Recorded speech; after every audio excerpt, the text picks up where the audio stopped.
கரு வெட்டி கட்டி மச்சினி மனசுல அம்பு விட்டான். மச்சினி கண்ணாடி மாட்டி கேட்டு என்ன பார்த்து நச்சுன்னு கண்ணடிச்சான். சுந்தமா புத்தி இல்ல மச்சானே, சொல்றதும் கேட்பதில்ல மச்சானே. பக்கத்து வீட்டில் எல்லாம் பக்கா வச்சு மொத்தமா செஞ்சு புட்டா.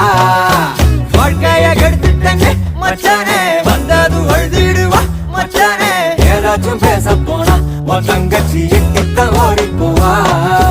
சாவிங்க என்ன பகலிங்க என்ன, உன்னுள்ள வச்சேதான் காப்பானே உன்ன.